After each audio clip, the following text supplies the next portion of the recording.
Puntland ayaa heshiis amni la saxiixatay dowladda Mareykanka maanta. Arrintaasi maxay ka dhigan tahay maadaama dowladda federaalka ee Soomaaliya aanu goobjoog ka ahayn. Soo dhawaada saaxiibada, waxaynu halkan ku akhrin doonaa warbixin dheer oo xiiso leh oo uu qoray wariye Imaan Jaamac oo ka faallooda arrimaha bariga dhexe iyo caalamka. Warbixintan waxaynu isu dul taagaynaa sida wariyuhu uu daawacay. Maatanidiin intaa kadib soo dhawaada aragtidiinana inoo reeba. Isbeddelka istaraatiijiyadda dowladda Mareykanka ee Soomaaliya ka guurista taageerada ballaaran oo u gudubtay iskaashi ku salaysan goobo iyo deegaano muhiim ah. Dhaqdhaqaaqyada diblomaasiyadeed iyo kulamo amni ee Mareykanku uu ka sameynayo Soomaaliya toddobaadyadii u dambeeyay waxay muujinayaan in Washington ay dib u eegis ku sameynayso qaabka ay ula macaamilayso Soomaaliya iyo dowladda Soomaaliya, iyadoona xoogga saaraysa meelaha iyo goobaha ay u aragto inay leeyihiin istaraatiijiyad muhiim u ah. 2 toddobaad gudahood waxaa dhacay kulamo iyo booqashooyin isdaba joog ah oo ka dhacay magaalooyinka Muqdisho, Kismaayo iyo Boosaaso. Waxaana maanta ugu dambeyn soo ifbaxay heshiis iskaashi oo ay dowladda Mareykanka la gashay Puntland, kaasoo xoojinaya xiriirka amni ee labada dhinac. Isbeddelkan ayaa ku soo beegmaya xilli Mareykanku uu dib u eegis ku sameynayo taageeradii uu siinayay howlgalka Midowga Afrika ee Soomaaliya ee howlgalka AUSOM, gaar ahaan dhinacyada dhaqaalaha, taageerada saadka ee ciidamada Afrikaanka ah ee ka howlgala koonfurta iyo bartamaha Soomaaliya.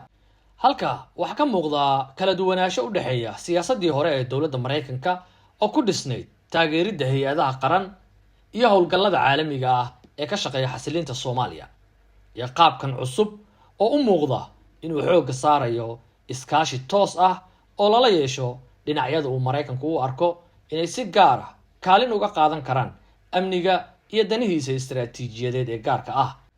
Puntland iyo muhiimadda istaraatiijiga ah ee magaalada Boosaaso.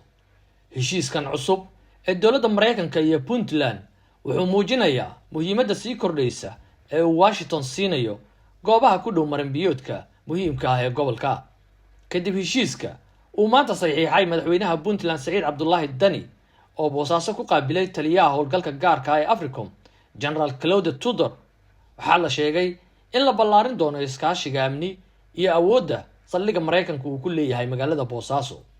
Boosaaso waxay leedahay muhiimad gaar ah sabab la xiriira u dhawaanshaha gacanka cadmeed iyo marinbiyoodka Bab el-Mandeb, isku xirka bariga Afrika iyo bariga dhexe, khatarta kooxaha hubeysan iyo tahriibka hubka ee gobolka.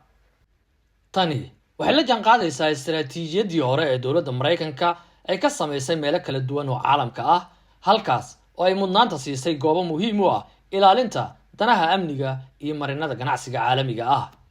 Isbarbardhigga siyaasadii hore iyo jihada cusub. Sanadadii la soo dhaafay siyaasadda Mareykanka ee Soomaaliya waxa ay si weyn ugu tiirsanayd taageeridda dowladda federaalka ee Soomaaliya, tababarka iyo qalabaynta ciidamada Soomaaliya, taageeridda howlgallada Midowga Afrika iyo dagaalka ka dhanka ah kooxaha argagixisada ee Al-Shabaab. Tusaale ahaan, Mareykanku waxa uu muddo dheer u arkayay howlgallada caalamiga ah ee Soomaaliya inay yihiin tiir muhiim u ah xasilinta dalka, isagoona dhaqaale iyo taageero militari siinayay ciidamada Afrikaanka ah ee jooga Soomaaliya. Laakiin go'aamadii u dambeeyay waxay muujinayaan in Washington ay sii kordhinayso qaabka ku salaysan ilaalinta danaha amni ee tooska ah, xoojinta saaxiibada maxalliga ah ee awoodda leh, iyo jiritaanka ciidan dabacsan oo ku salaysan baahida istaraatiijiga ee markaa jirta. Qaabkan cusub waxaa lagu arkay siyaasadda Mareykanka ee dalal kala duwan sida Djibouti, halka oo ay saldhigyada ciidamada Mareykanka ay muhiimka ugu yihiin ilaalinta danaha gobolka Badda Cas iyo bariga Afrika. Haddaba waa maxay dowrka Jubbaland iyo fariinta ka dambeysa booqashooyinka tooska ah? Dhaqdhaqaaq la mid ah ayaa laga dareemayaa maamulka Jubbaland, halkaas oo ay wufuud Mareykan ah dhinaca amniga iyo sharci dejinta ahba ay booqdeen toddobaadkii hore ee la soo dhaafay. Jubbaland waxay leedahay muhiimad gaar ah maadaama ay ku taallo xadka dalka Kenya, isla markaana ay tahay deegaan muddo dheer ay ka dhacayeen dagaallo ka dhana kooxaha argagixisada ee Al-Shabaab. Isku darka Puntland iyo Jubbaland wuxuu muujinayaa in Mareykanku uu fiiro gaar ah siinayo dowlad goboleedyada ku yaala meelaha uu arko inay leeyihiin qiimo amni iyo mid juqraafi. haddaba waa sidee xiriirka Muqdisho iyo Washington? intii ay socdeen dhaqdhaqaaqyadan, madaxweynaha Soomaaliya Xasan Sheekh Maxamuud waxa uu la kulmay taliyaha ciidamada Africom General Anderson. kulankaas kadib, madaxweyne Xasan Sheekh Maxamuud hadalladii uu jeediyey wuxuu carabka ku adkeeyey muhiimadda ay siinayso Soomaaliya sidii ay u gaari lahayd isku filnaansho dhinaca amniga ah. si kastaba ha ahaatee, lama shaacin hannaan cusub oo ballaarinaya taageerada Mareykanka ee dowladda federaalka ee Soomaaliya. sidoo kalena ma jiraan calaamado muujinaya in Washington ay dib u soo celisay taageeradii dhaqaale ee howlgalka nabad ilaalinta Soomaaliya. haddaba maxay ka dhigan tahay dhacdooyinkan iyo dhaqdhaqaaqyadan Mareykanka uu ka wado Soomaaliya asbuucyadii aynu soo dhaafnay?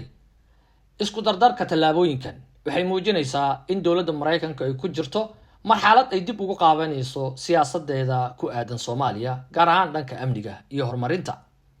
haddii Washington ay horay xoogga u saari jirtay dhismaha hay'adaha qaranka iyo howlgallada caalamiga ah, hadda waxaa muuqata inay sii kordhinayso iskaashi toos ah oo ay la yeelanayso meelaha ama goobaha ay u aragto inay muhiim u tahay amniga gobolka iyo danaha dowladda Mareykanka. xilli arrintani waxay dhacaysaa dowladda Mareykanka uu hogaaminayo madaxweyne Trump oo si cad u soo bandhigay iskaashi walba inay ku bixinayso dowladda Mareykanka danaheeda, taasoo ah dhaqangelinta waxa Trump uu ugu yeeray marka hore tan Mareykanka America First.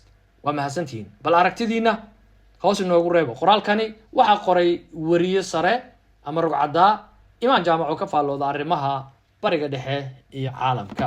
mahadsanidin.